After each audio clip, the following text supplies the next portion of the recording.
My name is Diana Parker. I'm 32 years old.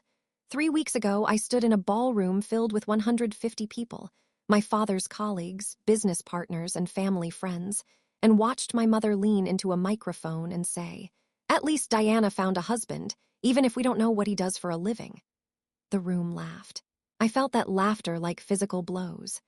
Each chuckle, each snicker, each poorly concealed snort landed somewhere in my chest, right where my heart was supposed to be. I gripped the edge of the tablecloth, my knuckles going white, and forced myself to breathe. In through the nose, out through the mouth. The same technique I taught my third graders when they were about to lose control. It wasn't working. My father smiled from the stage, basking in the warmth of an audience he'd spent 40 years cultivating. My sister Madison smirked from the front table, her champagne flute raised in a mock toast directed straight at me. And my husband, the man they dismissed as a nobody for 4 years, slowly pushed back his chair and stood up. I looked at Marcus, really looked at him. In the dim light of table 14, the table by the kitchen doors, the table for guests who didn't matter, his face was unreadable. But his eyes were something I'd never seen before. Not angry exactly, not hurt, something harder, something that looked like years of patience finally reaching its limit. What happened next made my father's biggest business partner drop her wine glass, made my mother go pale as the linen tablecloths, and made my sister finally understand why I'd never once asked our parents for money. Not for college, not for our wedding, not for anything. But to understand that night, you need to understand everything that came before it. The years of small cuts, the decades of being the lesser daughter, the man who sat beside me through all of it, waiting for the moment when silence would no longer be enough. The first time I realized my parents saw me differently than they saw my sister, I was 7 years old. Madison was 5. We were sitting at the kitchen table on a Saturday morning, both of us drawing pictures while our mother made coffee. Sunlight streamed through the window over the sink, catching the dust motes floating in the air and making everything feel golden and warm.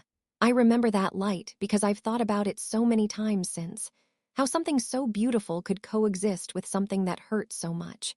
My drawing was of our house.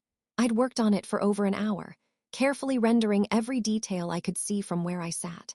The red front door with its brass knockers shaped like a lion's head, the flower boxes my mother filled with geraniums every spring, the oak tree in the front yard where I'd built a fort with the neighbor kids. I'd even drawn the curtains in the windows, little cross-hatched lines that I was particularly proud of. Madison's drawing was scribbles, bright colors overlapping in ways that made no visual sense but looked pretty, pink and purple and blue all swirling together like a tornado in a crayon factory. She'd been working on it for maybe 10 minutes before getting distracted by a butterfly outside the window. Our mother came in with her coffee, still in her robe, her hair not yet done for the day. She stopped at the table, looked at our drawings, and picked up Madison's. "Oh, sweetheart," she cooed, her voice going soft in that special way it only did for my sister. "This is beautiful, so creative. You're going to be an artist someday." Madison beamed, her small chest puffing up with pride. She looked at me over our mother's shoulder, and even at 5, there was something in her eyes, a flicker of triumph, of knowing she'd won something I hadn't even known we were competing for. I held up my drawing. "Look at mine, Mommy. I did the curtains and everything." My mother glanced at it, just glanced, maybe 2 seconds of attention. "That's nice, Diana." She set it back down and walked away, carrying Madison's scribbles with her to show our father later. "That's nice." 2 words, 3 seconds, a lifetime of meaning. I sat there for a long time after she left, staring at my careful drawing. The red door I'd colored so precisely. The flower boxes I'd counted twice to make sure I had the right number. The curtains I'd spent 20 minutes on, using the side of my brown crayon to create texture. Nice. I was 7 years old, and I already understood that my sister's 10-minute scribbles were beautiful while my hour of careful work was just nice. I didn't stop drawing. I kept trying, year after year, bringing home art projects from school, spending hours on birthday cards and holiday pictures, hoping that someday my mother would look at something I made and see what she saw in Madison. She never did. By the time I was 10, I'd stopped showing her altogether. I'd stopped hoping. But I hadn't stopped noticing. I noticed everything. The way my mother's voice changed when she talked to Madison, the way my father's eyes lit up when my sister walked into a room, the way they both seemed to forget I existed when she was around. That was the first cut. There would be many more. It started 6 years ago, the night I met Marcus. I was 26, exhausted from a long day of parent-teacher conferences and desperate for caffeine. The coffee shop near my school was crowded, the usual after-work rush. But there was one empty seat across from a man typing furiously on his laptop. He had dark hair that kept falling into his eyes, the kind of focused expression that suggested he was working on something important, and a cup of coffee that had long since gone cold. "Mind if I sit here?" I asked. He looked up. Dark eyes, warm smile, the kind of face that made you feel like you'd been friends for years even though you'd never met. "Please," he gestured at the empty chair. "I've been here so long I've probably lost all rights to territorial claims anyway." I laughed, actually laughed, which surprised me given how tired I was, and sat down. I ordered my usual latte, pulled out a stack of papers to grade, and settled in. We didn't talk much that first day. He worked. I graded. The scratch of my red pen mixed with the clack of his keyboard, and somehow that felt comfortable rather than awkward. Like we were two people sharing space without needing to fill it with words. When I got up to leave around 8, he looked up again. "Same time tomorrow?" he asked. I hesitated for half a second. Then, "Sure," I came back. So did he. For 2 months, we shared that table. We developed a rhythm, arrive around 5, order drinks, work in comfortable silence until 7 or so, then sometimes talk. He told me he worked in education, which I found interesting. I told him I taught 3rd grade, which he found fascinating. "What's the best part?" he asked one night. "Of teaching, I mean." I had to think about it. No one had ever asked me that before. "When they get it," I finally said. "When you've been working on something for weeks, sight words or addition or whatever, and suddenly you see this light go on behind their eyes. Like they've been in a dark room their whole lives and someone finally found the switch." He smiled. Not a polite smile, a real one. "That's beautiful," he said. "That's exactly why I do what I do." He never asked about my family's money, the Parker name, the real estate empire, the legacy I was supposed to carry. I never asked about his. It was the first time someone saw me. Not my father's company, not my sister's shadow, just me. When Marcus finally asked me to dinner, a real date, not just coffee shop adjacent, I said yes before he finished the sentence. We dated for 2 years. Simple dates. Farmers markets on Saturday mornings. Movie nights on his second-hand couch. Walks through the park where he'd listen to me talk about my students and ask questions that showed he was actually paying attention. He cooked for me in his modest apartment, nothing fancy, but everything made with care. Pasta with vegetables from the farmer's market. Eggs on Sunday mornings. Once, a cake for my birthday that was slightly lopsided but absolutely perfect. And I fell in love with the way he listened. Really listened. When I talked about my frustrations with the school budget, he took mental notes and later sent me articles about grant opportunities. When I talked about a student who was struggling at home, he asked how he could help. When I talked about my family, the dinners, the dismissals, the endless comparisons to Madison, he held my hand and said nothing, just let me feel whatever I needed to feel. When he proposed, I didn't tell my parents for 3 weeks. I knew what they'd say. "He works in education." My mother's voice dripped with disappointment when I finally told her. "What does that even mean?" "It means he helps kids learn," I said. "So he's a teacher like you." She sighed, the sound carrying the weight of 30 years of expectations. "Diana, I had hopes for you." I didn't tell her that Marcus wasn't just a teacher. I didn't tell her about the company he was building, the late nights, the investors, the vision. Because I knew that if I told her it would change things.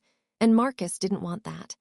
"I don't want your family to like me for what I have," he'd said once when I asked why he was so private about his work. "I want them to like me for who I am." I didn't understand then, but I learned. Oh, how I learned, every Thanksgiving, every Christmas, every birthday dinner. The pattern repeated like a broken record, and I sat there helplessly every time, watching it play out. Thanksgiving, 3 years ago. My parents' dining room, set with the good china, the crystal glasses that only came out for holidays, the silverware that had belonged to my grandmother. 20 people around the table, most of them my father's business associates, a few actual family members scattered throughout. "Madison, tell everyone about the Henderson deal," my mother said, beaming at my sister from the head of the table. $2 million. Can you believe it? Madison flipped her hair, a gesture she'd perfected over years of practice, and launched into a story about client negotiations that I'd heard at least 4 times before. The table leaned in, captivated by tales of boardrooms and contracts and numbers with too many zeros. And then Henderson himself said he'd never worked with anyone so tenacious, Madison concluded, and everyone applauded. My father raised his glass. "To my daughter, the future of Parker Real Estate." "Hear, hear." Then my mother turned to me. "And Diana, you're still teaching," she said, teaching the way someone might say unemployed, or unwashed, or terminally disappointing. "Third grade now," I said, forcing brightness into my voice. "I have this one student, Emma, who couldn't read 6 months ago. Last week, she finished her first chapter book. Her first chapter book, Mom. She brought it to school and showed me every page." "That's nice, dear." My mother was already looking at her phone. "Madison, tell us more about the Henderson closing. Did they serve champagne?" I felt Marcus's hand on my knee under the table. A squeeze. "I'm here, I see you. Keep going." I didn't keep going, I never kept going. That was sign number 1. There were hundreds just like it. Sign number 2 hurt worse. Last spring, my students put on a play. They'd worked for months, memorizing lines, painting sets, making costumes from cardboard and glitter and a whole lot of hope. Emma, the same girl who'd learned to read in my class, was playing the lead. She was terrified and thrilled and absolutely radiant. I invited my parents. "Dad, it's on the 15th at 3 o'clock. I'd really love for you to come." My father checked his calendar, the leather-bound one he carried everywhere, the one that held his real life, the one that had never once contained anything about me. "I have real meetings, Diana." He didn't look up from the pages. "Maybe next time." He'd visited Madison's office 12 times that year. I knew because I counted. I kept a mental tally of every visit, every lunch, every just stopping by. That filled my social media feed with photos of my sister and father, arm in arm, smiling at the camera. 12 times. The week before the play, Madison whispered to me at Sunday brunch. We were at the same country club where they'd later hold my father's retirement party, sitting at a table overlooking the golf course, surrounded by people who'd known our family for decades. "You know Dad's disappointed, right?" She said it casually, like she was commenting on the weather, like she was sharing a piece of gossip that everyone already knew. "You had the same opportunities I did. Same education, same connections, same everything. And you chose to throw it all away for," she gestured vaguely at my life. "Whatever this is." I wanted to scream. I wanted to tell her that our opportunities weren't the same. That she'd been groomed for the corner office since birth while I'd been told I was too sensitive for business. That the connections she used so effortlessly were the same ones I'd been warned not to bother with my little teacher problems. I wanted to tell her all of it. Instead, I just smiled and said nothing. Marcus was there beside me. He heard everything. His jaw tightened, his hand found mine under the table, but he said nothing. Because I'd asked him not to. Because I'd told him that making waves would only make things worse. That night after we got home, he held me and said, "Your worth isn't determined by them." I wanted to believe him, but all those small humiliations, they'd piled up over 32 years like stones in a wall. And that wall was getting very, very high. The retirement party was where everything exploded. The invitation arrived on a Tuesday. An email, not even a proper card. "You are cordially invited to celebrate Robert Parker's retirement after 40 years of excellence in real estate development." I stared at the screen for a long time. 40 years. My entire life and then some. My father had been building his empire since before I was born. And I'd spent every one of those years being the daughter who didn't fit. Madison got a hand-calligraphed invitation delivered by courier. I know because she posted it on Instagram. A photo of her perfectly manicured hand holding the thick cream-colored card, the gold embossing catching the light, The caption reading, "So honored to celebrate Dad's legacy. Number Parker Pride, number Family Business, number Next Generation, 237 likes in the first hour." My phone rang that evening. My mother. "Deanna, I need to discuss the seating arrangements." "Okay. You and Marcus will be at table 14. I pulled up the venue layout on my laptop. The Hartwell Hotel, one of those places where everything cost more than it should and everyone pretended they belonged. Table 14 was in the back corner, near the kitchen doors. The kind of table where servers stacked dirty dishes and guests accidentally got elbowed by passing waitstaff. "Mom, that's the furthest table from the stage." Silence. Then, "Well, we have important guests. The Walshes are coming, the Hendersons, people your father actually does business with." People my father actually does business with, unlike me, unlike Marcus. "Table 14, I repeated. "By the kitchen." "It's not by the kitchen, it's near the kitchen, there's a difference." "Mom, and Diana," her voice shifted, going from defensive to something almost like pity. "Wear something nice, there will be important people there. Try not to talk too much about your little school. These people have real careers, they won't understand." She hung up before I could respond. I sat there for a long time, holding my phone, staring at the venue layout on my laptop. Table 14. The kitchen. The place they put guests who weren't really guests at all. That night I sat on the edge of our bed, still staring at nothing. Marcus came in, took one look at my face, and sat beside me. "They seated us by the kitchen, didn't they?" I nodded. "Do you want me to come?" I hesitated. Part of me wanted to protect him from them, to spare him the humiliation of being dismissed, of being pitied, of being the nobody they thought he was. But another part, a part I'd been silencing for years, was tired of facing them alone. Tired of being the only one who saw how they looked at me, how they talked about me, how they made me feel like I was nothing.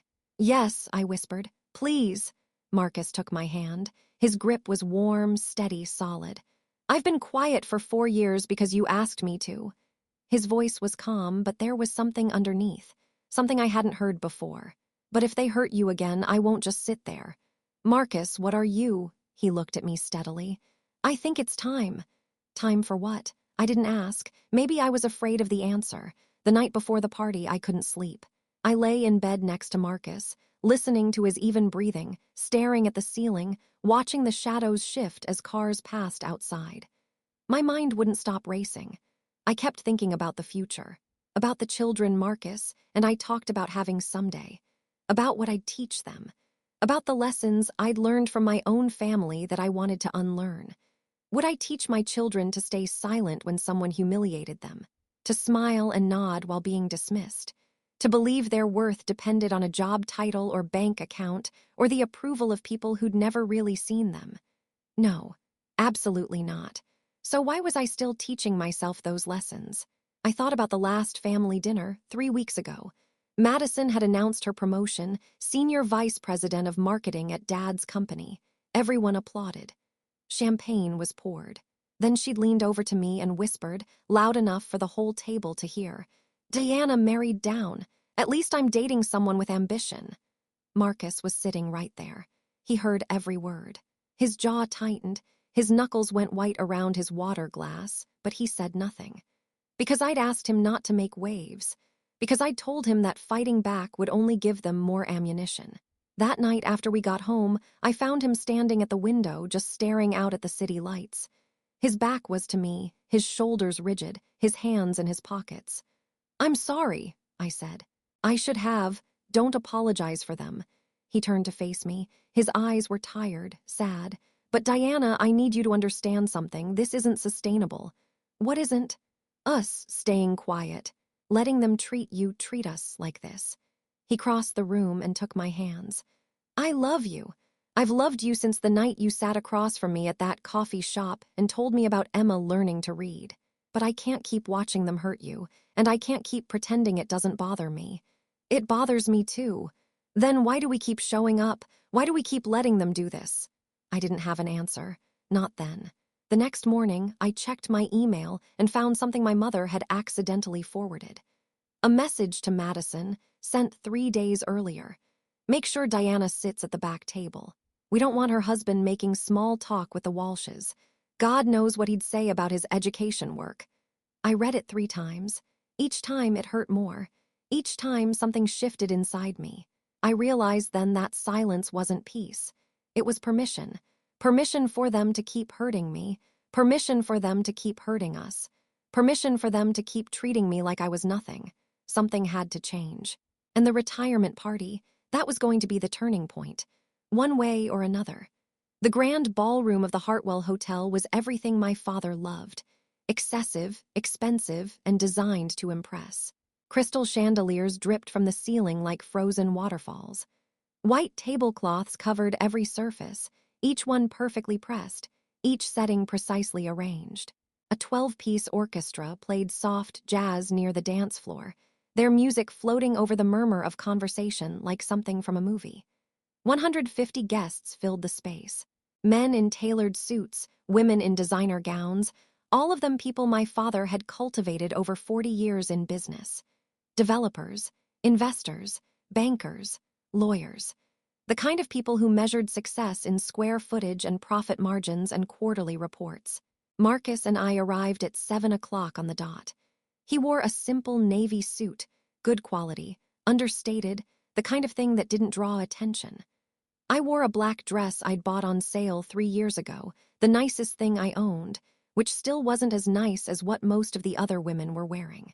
At the entrance, my mother stood greeting guests like royalty receiving subjects. She wore emeralds, actual emeralds, a necklace and earrings that probably cost more than our car. Her hair was perfect. Her smile was perfect. Everything about her was perfect, except for the way her eyes flicked over me like I was someone she needed to process before deciding how to feel. "Diana!"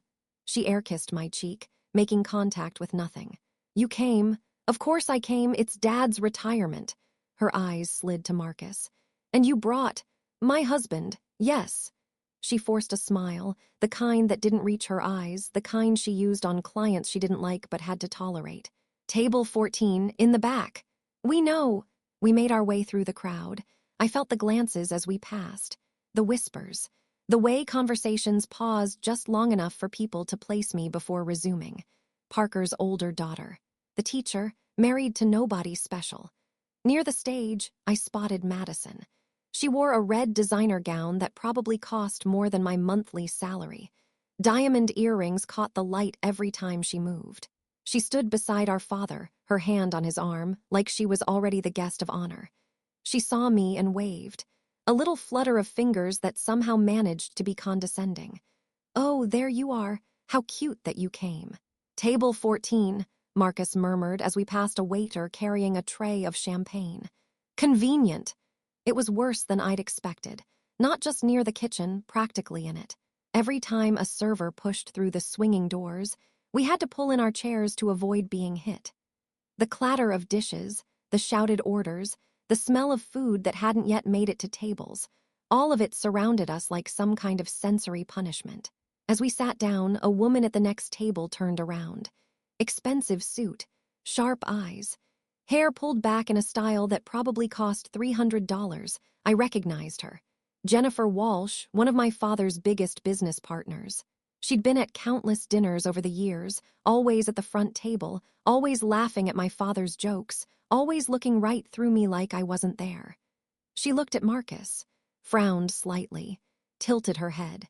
"Have we met?" she asked him. Marcus smiled politely. "I don't think so." Jennifer kept staring. Then she pulled out her phone and started scrolling. Something flickered across her face.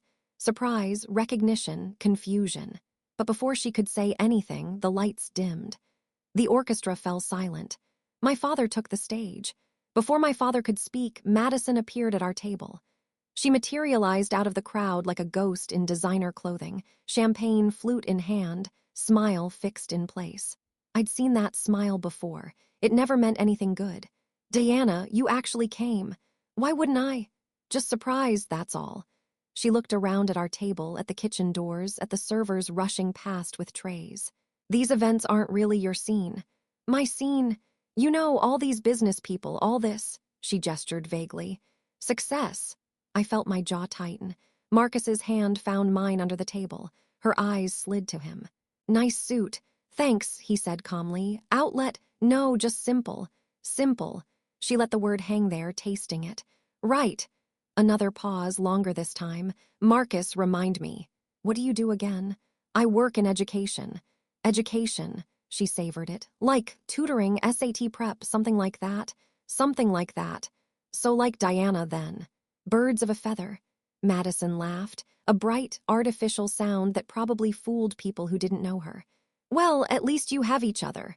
I felt heat rising in my chest. My hands trembled under the table. Marcus squeezed them tighter. Madison, I said quietly, don't you have somewhere else to be? Relax, sis, I'm just making conversation. She sipped her champagne, watching me over the rim of the glass. Dad's about to speak. Try not to look too bored, we have photographers. She sauntered away, hips swaying, clearly pleased with herself. Under the table, Marcus's grip was firm, steady. You okay? He asked. No, do you want to leave? I looked at my father on stage, adjusting the microphone. At my mother in the front row, beaming. At Madison, positioning herself for the perfect photo op. Not yet, I said. I need to see this through, Marcus nodded slowly. She doesn't know what she's mocking, that's the saddest part. I didn't understand what he meant. Not then. The orchestra fell silent. The room settled. My father tapped the microphone, sending a thump through the speakers. Welcome, everyone. Thank you for being here tonight. 150 faces turned toward the stage. 150 people smiling expectantly, ready to celebrate a man they admired, a legacy they respected. And I sat in the back near the kitchen, holding my husband's hand, telling myself that this time would be different. It wasn't. It was worse.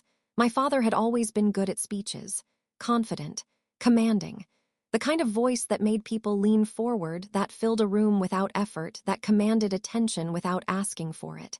40 years, he began. 40 years of building something from nothing.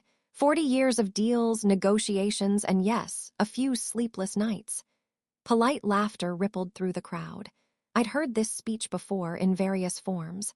The humble beginnings, the early struggles, the eventual triumph. It was a good story. My father told it well. But I didn't do it alone. He gestured toward the front table. My wife Helen, my rock. My partner in everything.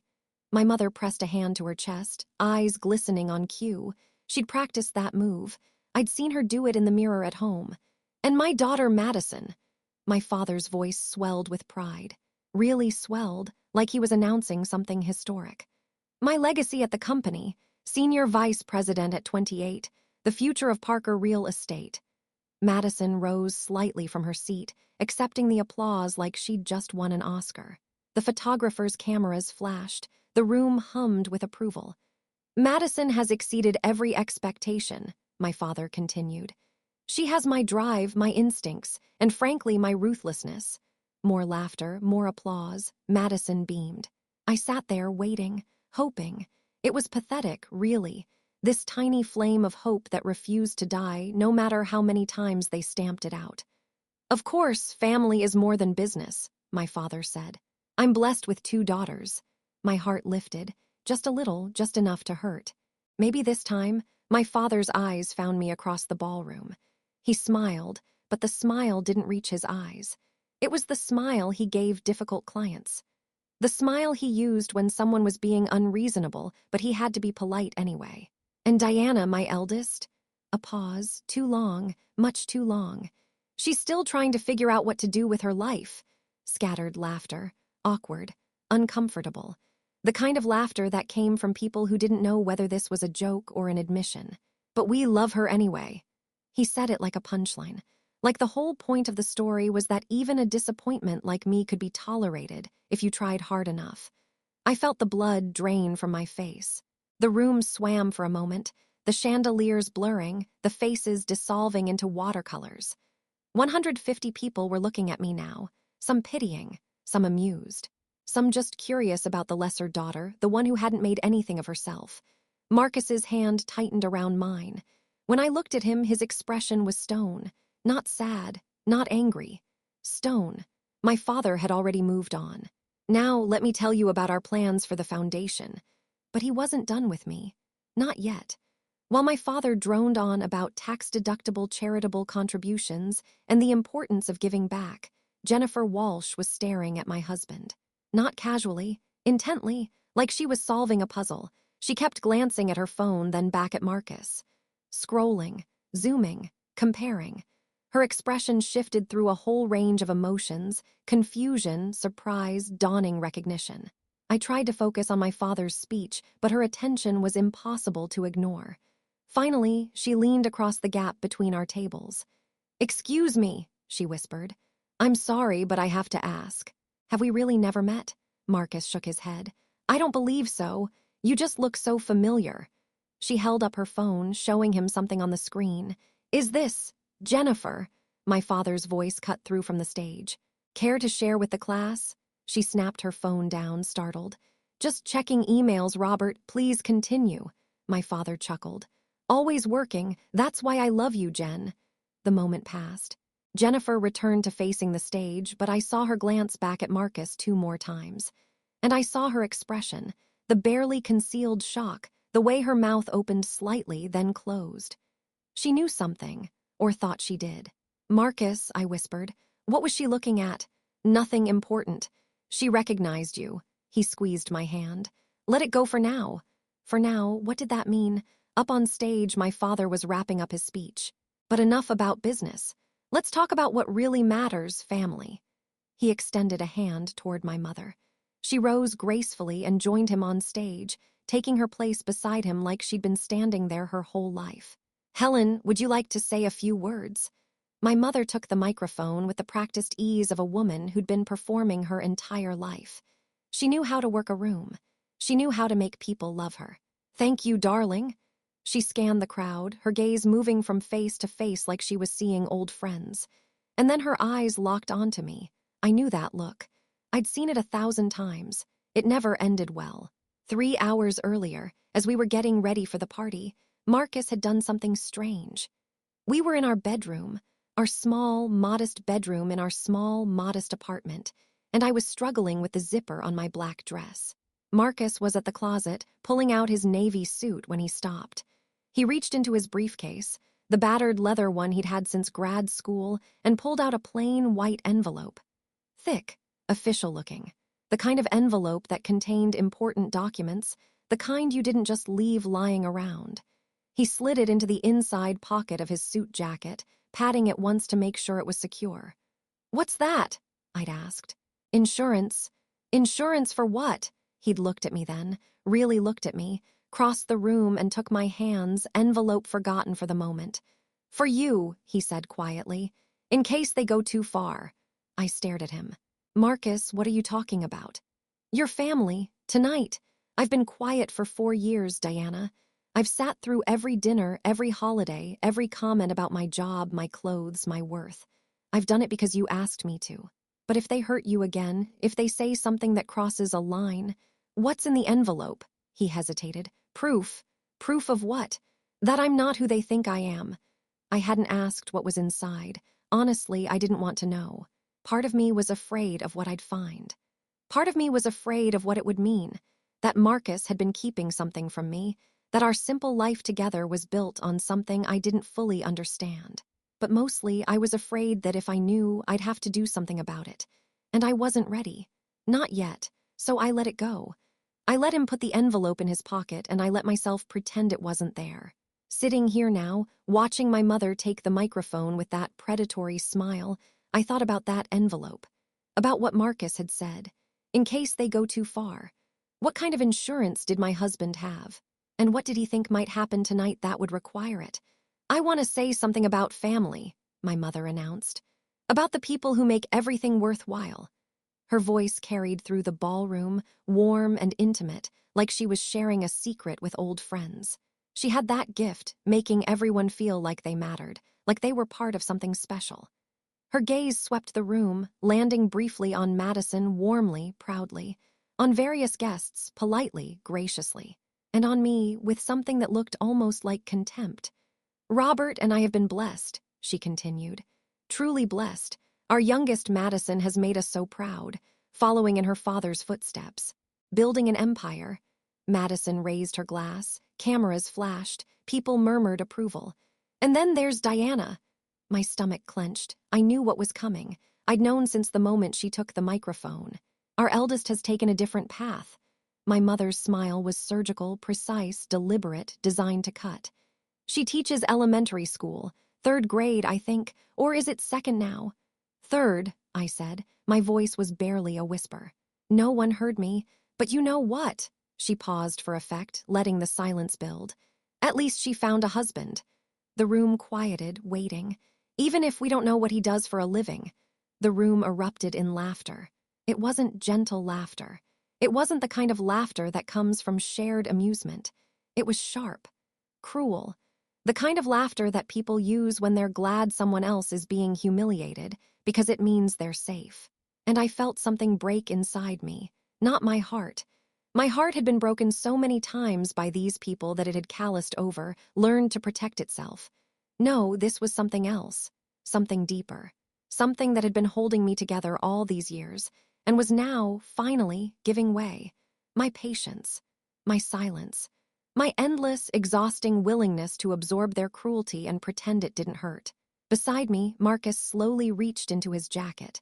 The laughter rolled through the ballroom like a wave. Some people tried to hide it behind their hands. Others didn't bother. A few, the ones at the front tables, the ones who mattered, let it wash over them openly, enjoying the joke at my expense. My father took the microphone back from my mother, still chuckling. Now, Helen. Be nice. But he was smiling, enjoying it. I could see it in the crinkle around his eyes, the way his shoulders shook slightly with suppressed laughter. Diana has her own talents, he said. Talents the way you'd say quirks about a difficult child. The way you'd describe someone who was trying their best but would never quite measure up. Some people are meant to lead, he continued, gesturing grandly at Madison, at the front tables, at all the successful people in the room. Others are meant to support. Diana has always been a supporter. I sat frozen, unable to move, unable to breathe. This wasn't a speech. It was a public execution. And I was the only one who didn't have a choice about being here. We've tried to guide her, of course. My father's voice took on a paternal tone, the kind he used when he was about to say something that sounded kind but wasn't. Offered her positions at the company, offered to pay for her MBA. But Diana chose, well, whatever it is she chose. Sympathetic murmurs from the crowd. Poor Robert, such a disappointing daughter. He tried so hard. But that's family, right? He raised his glass, smiling at the audience. You love them anyway, even when they don't meet expectations. He lifted his glass higher. To family, complicated as they may be. 150 glasses rose in response. To family, the word echoed through the ballroom, and I felt it like a slap. Family, this was what family meant to them. Public humiliation dressed up as affection. Cruelty disguised as honesty. And there I sat at the table by the kitchen, surrounded by the clatter of dishes and the smell of other people's food, while everyone toasted my failure. Marcus's hand was no longer holding mine. When I looked over, his chair was empty. He was standing. Marcus, I whispered. What are you doing? He didn't answer, just started walking. Calm, measured, each step deliberate, like he'd been planning this route for years and was finally taking it. Heads began to turn. Whispers rippled through the crowd. Who is that? What's he doing? My father noticed. His smile faltered. Can I help you? Marcus stepped onto the stage. He moved with the kind of confidence I'd never seen in him before, not the quiet steadiness I knew, but something else. Something that made the people in the front row sit up straighter, pay closer attention. He looked out at the sea of faces. Investors, partners, friends, all of them strangers to him, all of them complicit in what had just happened. Then he leaned into the microphone. May I have a moment? The room went silent, completely silent. Even the kitchen behind me seemed to stop moving. My father's confusion hardened into annoyance. I'm sorry, who are you? I'm Marcus. His voice was quiet, but it carried. Every word crisp, every syllable controlled. Diana's husband, the one you don't know anything about. A few nervous laughs from the crowd. People who didn't know how to react, who were waiting to see which way the wind would blow. My mother stepped forward, reaching for the microphone. This really isn't the time. I think it's exactly the time. Marcus didn't raise his voice. He didn't need to. The room was so quiet you could hear ice melting in glasses. My father forced a smile, the difficult client smile, the one I knew so well. Marcus, is it? Why don't we discuss this later? In private? No. The word landed like a stone in still water. For 4 years, Marcus continued, I've sat at the back of your holiday dinners. I've listened to your wife mock my career. I've watched you dismiss your daughter like she's somehow less than, and I've stayed quiet because Diana asked me to. He looked at me across the ballroom. His eyes were soft, sad, but underneath the sadness there was something else. Something that looked like freedom. But I won't stay quiet anymore. My mother laughed, a brittle, uncomfortable sound. This is ridiculous. Robert, get security. No need. Marcus held up a hand. I'm not here to make a scene. I'm here to introduce myself properly, since your family never gave me the chance. Madison pushed through the crowd, champagne sloshing over the rim of her glass. This is insane. Who does this guy think he is? Excellent question, Marcus smiled. Thank you for asking. He reached into his jacket pocket. My heart stopped. The envelope. But he didn't pull it out, not yet. Instead, he straightened his tie, faced the audience, and spoke. My name is Marcus Smith Parker. Jennifer Walsh made a sound. A gasp, maybe. Her hand flew to her mouth. She knew. She'd known since she saw his face on her phone. And I believe, Marcus said calmly, some of you may have heard of my company. The room seemed to hold its breath. Even my father looked uncertain now. What company? He asked. Marcus smiled. Before Marcus could answer, Madison grabbed the microphone. Okay, enough of this. She positioned herself between Marcus and the audience, her back to him, facing the crowd like she was about to deliver a closing argument. Diana, come get your husband. He's embarrassing himself. I'm not finished, Marcus said. Yes, you are. Madison's voice dripped with condescension. She was in her element now, on stage, in control, performing. Look, I get it. You feel defensive because we pointed out the obvious, but let's be real here. She turned to the crowd, playing to them now, working the room the way our father had taught her. Deanna married a guy who probably makes less than my assistant, and that's fine. Really, not everyone can aim high. Someone actually laughed, a loud, braying laugh from the back of the room. A man I didn't recognize, red-faced and amused. Maybe he's a tutor, maybe he grades papers, whatever working in education means. Madison made air quotes, drawing out the mockery. The point is, this is Dad's night, not your night, so please sit down. Go back to your little corner, and let the adults finish celebrating.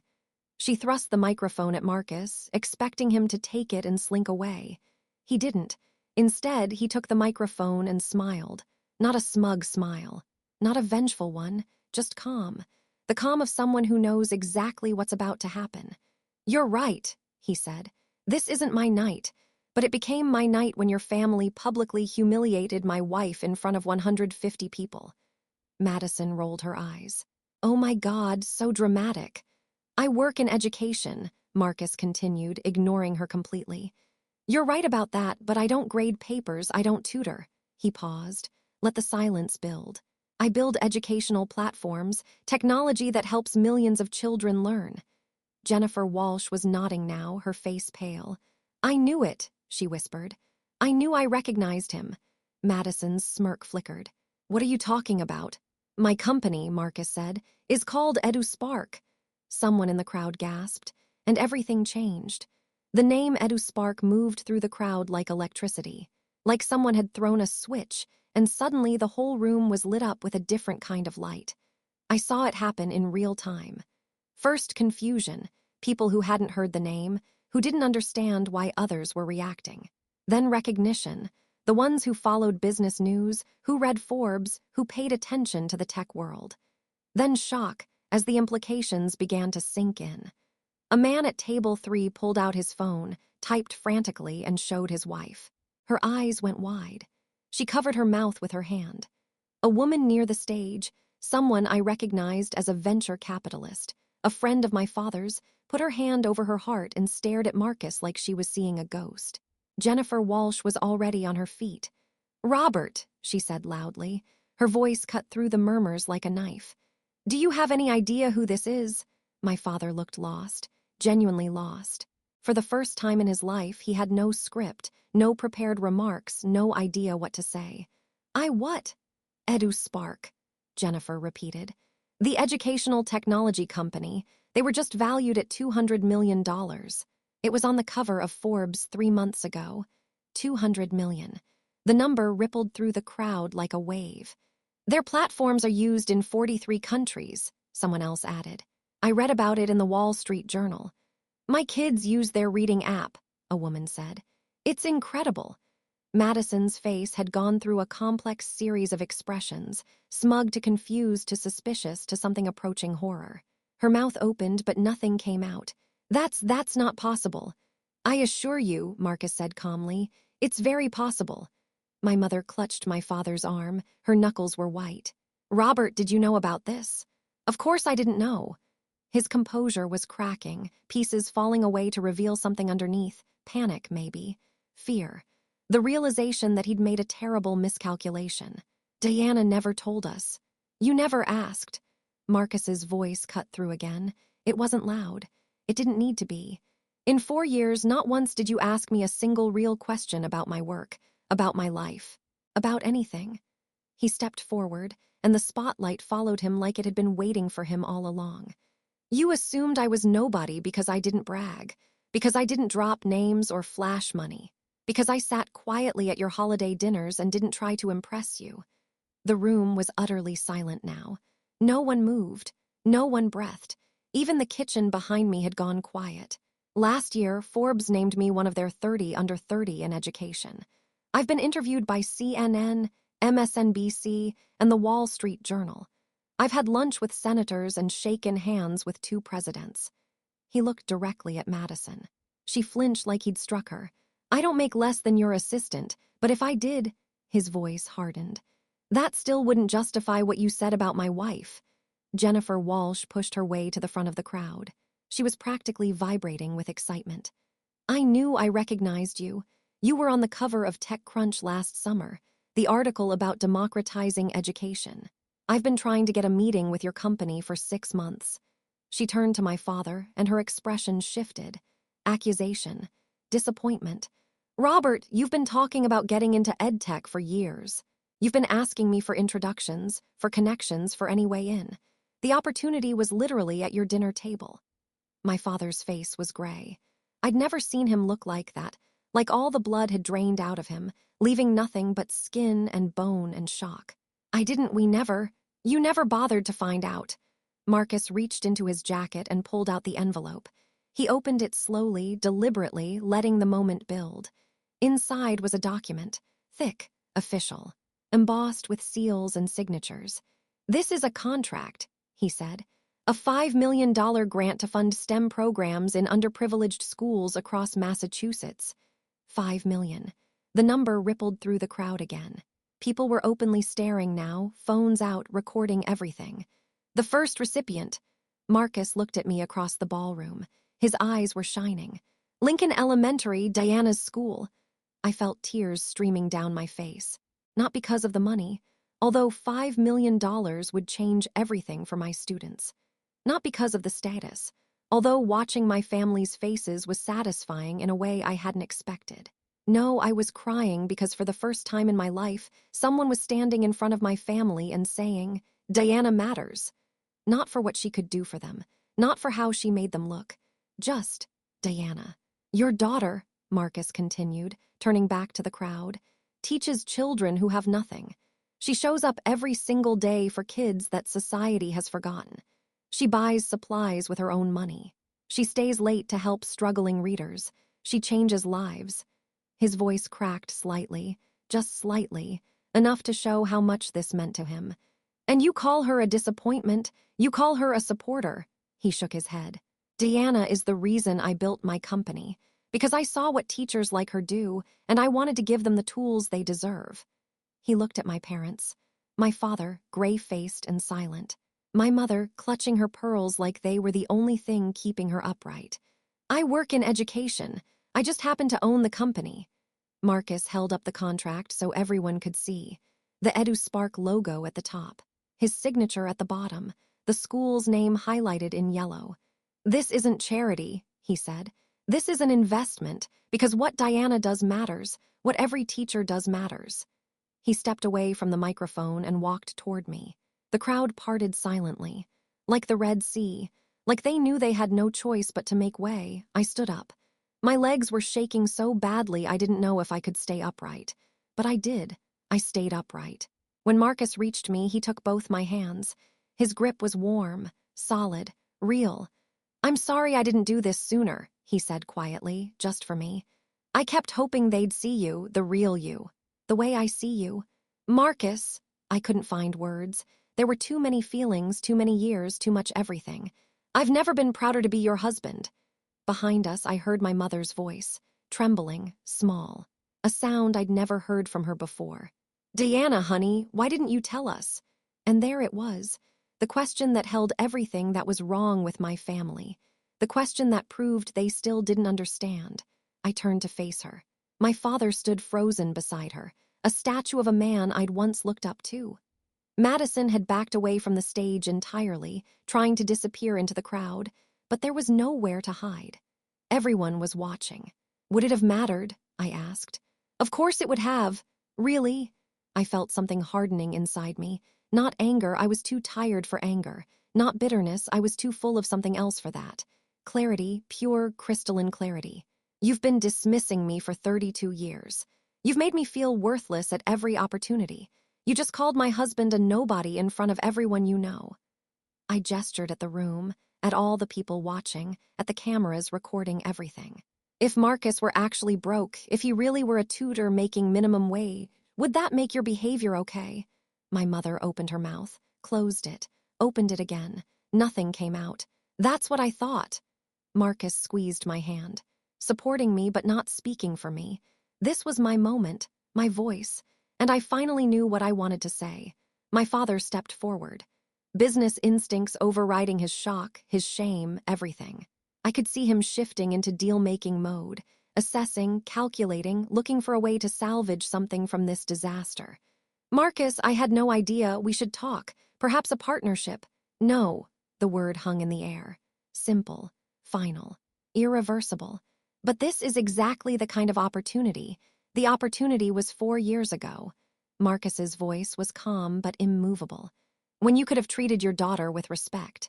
When you could have asked me a single real question instead of assuming I was beneath you." My father sputtered. "We didn't assume. You sat us by the kitchen. That was a seating arrangement issue. You forwarded an email telling Madison to keep us away from your important guests." My mother went pale. I watched the color drain from her face in real time. She'd forgotten about that email. She'd thought I'd never see it. "How did you?" she started. "Diana showed me, the one you accidentally sent her." I watched my parents exchange a look. For the first time in my life, they had no spin, no excuse, no way to make this about anything other than the raw, ugly truth of what they'd done. "We can start over," my mother said desperately. "Family is family." "Is it?" I stepped forward. Marcus moved with me, a united front. "Because you've spent my entire life making me feel like I'm not really part of this family, like I'm an embarrassment, a charity case, someone to be hidden at the back of the room." "Diana, that's not—" "You said you didn't know what my husband does for a living, but the truth is you never asked, not once, about him, about me, about what we're building together." Madison tried to interject from somewhere in the crowd. I could hear her voice, shrill and desperate. "This is so unfair. How were we supposed to know?" "You weren't supposed to know," Marcus said. "You were supposed to be decent. That shouldn't require a Forbes article." The crowd was motionless, watching, witnessing. Every face in that room was turned toward us, and for once I didn't mind. Let them see. Let them all see. My father looked around at his guests, his partners, his legacy, all of them staring at him with expressions I couldn't quite read, pity maybe, judgment. The kind of look you give someone who's just publicly destroyed themselves. "Perhaps," he said tightly, "we should continue this privately." "No," I said it, simple, final, the way Marcus had taught me. "I'm done doing things privately." I walked toward the stage. Marcus walked with me, his hand on the small of my back. Supporting, not leading. Present, not taking over. When I reached the microphone, I looked out at the crowd. All these people I'd been taught to impress, to perform for, to never disappoint, and I realized I was done performing. I'm Diana Parker, I said. The disappointing daughter. A nervous ripple of laughter. People who didn't know how to react, who were waiting to see what I'd do next. For 32 years, I've tried to earn my parents' approval. I chose a career I love, and they called it a waste. I married a man I love, and they called him a nobody. I showed up to every holiday, every birthday, every event, and they sat me by the kitchen. My voice was steady, stronger than I'd expected, stronger than I'd ever felt. Tonight, you found out my husband is successful by your definition of success. Wealthy, famous, influential. I looked at my parents. They were still standing there, frozen, unable to move or speak. But here's the thing. That shouldn't change anything. The way you treated me was wrong before you knew about Marcus's company. And the fact that you're only interested now that there's money and connections involved, proves exactly what I always suspected. My mother had tears in her eyes. Real ones, performed ones. After 32 years, I still couldn't tell the difference. Diana, please, I'm not finished. She fell silent. I have a job that matters, a husband who loves me, a life I built without your approval, without your money, without your help. I took a breath, the deepest breath of my life. From now on, respect is the minimum requirement, not optional, not conditional on who my husband is, not dependent on how much money we have. Just basic human respect. I looked at Madison, at my mother, at my father, each of them in turn. If you can give me that, we can try again. If you can't, I took Marcus's hand. Then this is goodbye. We turned, and we walked out. 150 people watched us go. I heard the silence behind us. The kind of silence that comes after something irreversible, something that can never be taken back. And I kept walking. We didn't speak until we were in the car. Marcus drove. I sat in the passenger seat, staring out the window, watching the city lights blur through my tears. The Hartwell Hotel shrank in the side mirror, getting smaller and smaller until it was just another building in a sea of buildings. Are you okay? He finally asked. I don't know. I wiped my face with the back of my hand. I feel empty, like I've been holding something heavy for years and I finally put it down. That's not empty, that's light. I laughed. A wet, broken sound that turned into something else. Relief, maybe. Or just the release of 32 years of tension. I deleted it before he could finish pitching a business deal. I didn't need to hear the rest. I knew exactly what he wanted. Madison's text was the most revealing. I read it out loud to Marcus. I can't believe you hid this from us. That's so selfish. He shook his head slowly. Selfish. She still thinks she's the victim. Of course she does. She's had 32 years of practice. I turned my phone off completely. Let the silence settle around us like a blanket. Do you regret it? I asked. Staying quiet for so long? Sometimes. He reached over, took my hand. But I didn't do it for them. I did it for you because you asked me to. I know. And tonight, he squeezed my hand. Tonight was worth every moment of silence. I thought about it. About my mother's face when she realized I'd seen the email. About my father's panic when Jennifer Walsh turned on him. About Madison's horror when she understood what she'd mocked. I finally said what I needed to say. Are you glad? I watched the road ahead. Dark, uncertain, but somehow for the first time not scary. Not yet, I admitted. But I think I will be. The fallout started the next morning.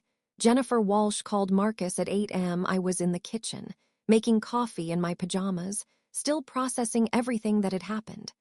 Marcus answered on the second ring, and I listened from the doorway.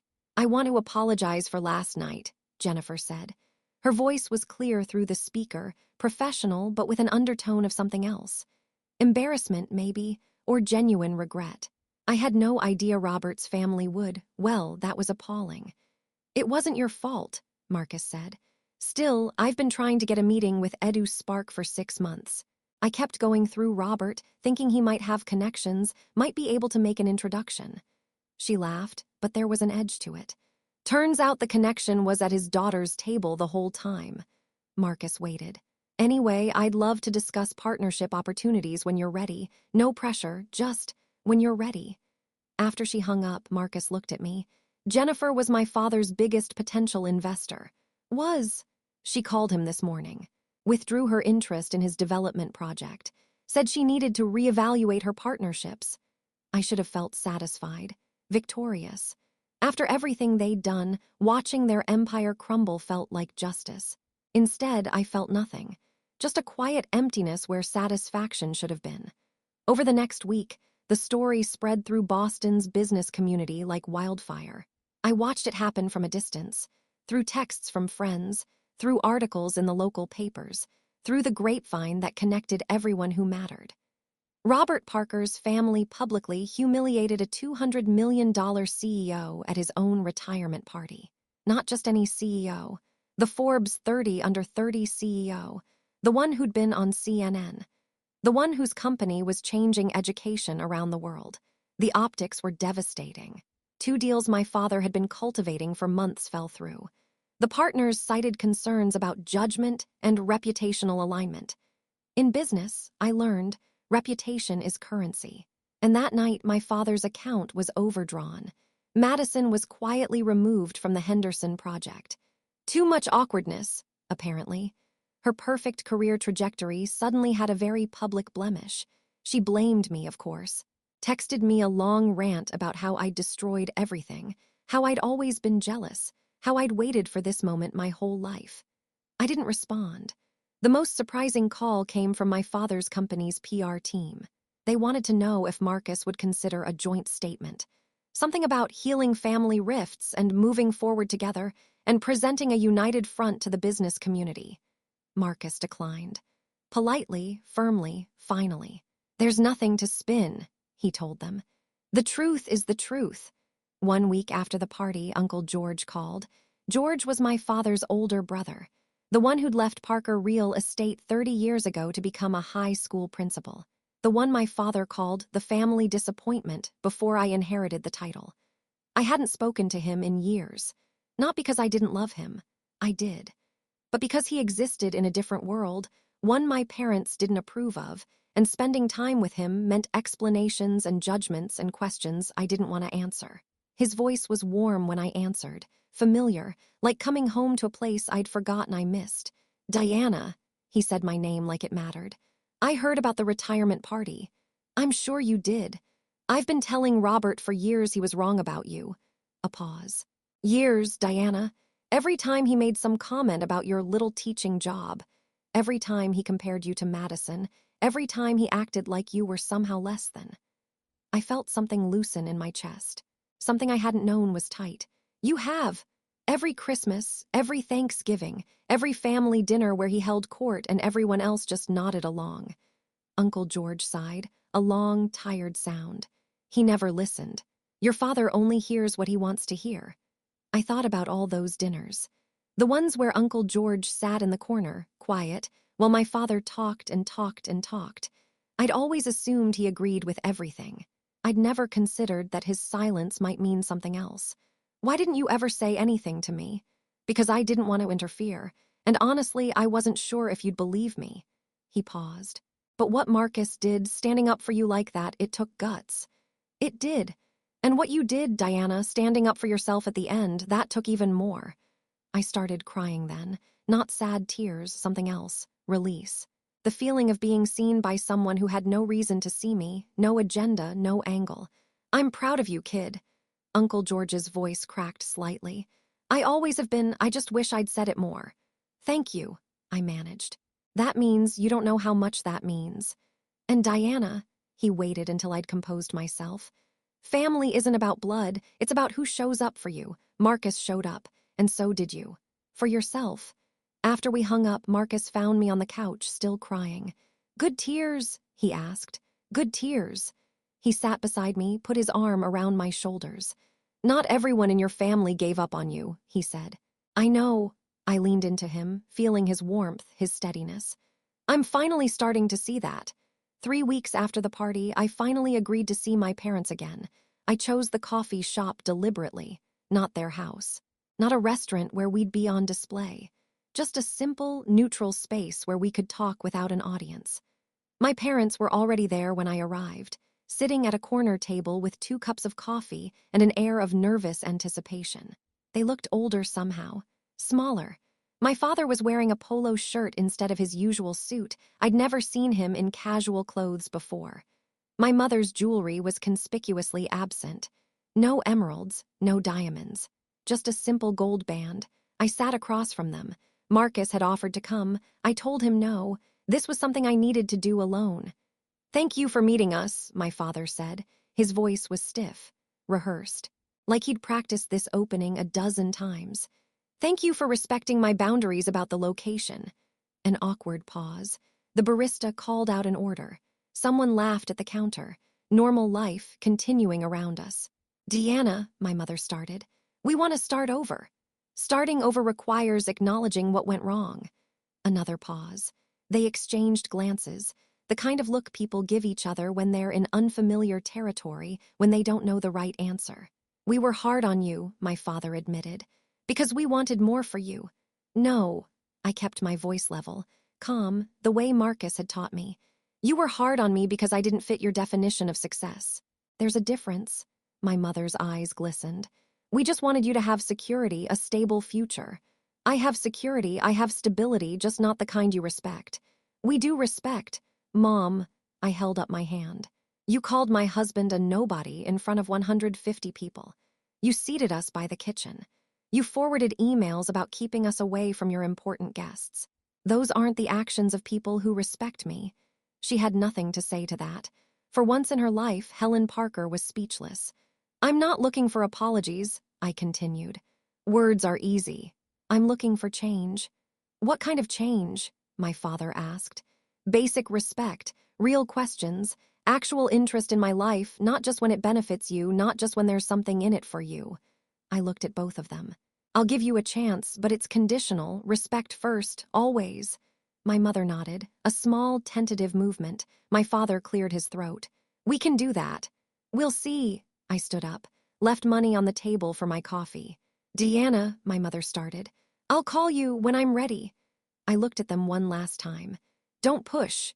That night, Marcus and I sat on our balcony, our small balcony in our small apartment, overlooking a city that suddenly seemed full of possibility. A bottle of wine sat between us, half empty. The sounds of the city drifted up from below, distant traffic, someone laughing, a dog barking. Normal sounds, ordinary sounds. The soundtrack of a life that was finally truly mine. "How do you feel?" Marcus asked. I thought about it, really thought. Ran through the catalog of emotions that had defined the past month: anger, hurt, confusion, relief, hope. "Like I'm finally starting over," I said. "Not with them. With myself." He nodded. "Any regrets?" "Only that I waited so long." I leaned against him, feeling his warmth, his steadiness, his presence. 4 years of sitting by my side at terrible dinners. 4 years of holding my hand under tables while my family said awful things. 4 years of patience and love, and never once asking me to be anything other than who I was. "You know what's strange?" I said. "All those years I thought I needed their approval to be happy, to feel like I mattered, to know I was worth something. And now I realize I always mattered. I just needed to believe it myself." Marcus kissed the top of my head. "You've changed thousands of children's lives. You showed up every single day for kids nobody else cared about. You taught them to read, to hope, to believe in themselves. That matters." "I know." And for the first time, I actually believed it. We sat in comfortable silence for a while. The city hummed below us, indifferent to our drama, our healing, our new beginning. "What happens next?" Marcus asked. I smiled. "We keep building, the school program, our life, whatever comes. Together, always together." I thought about my students. About Emma, who'd learned to read in my class and was now devouring chapter books like they were candy. About the STEM program that would change everything for kids who'd never had a fair chance.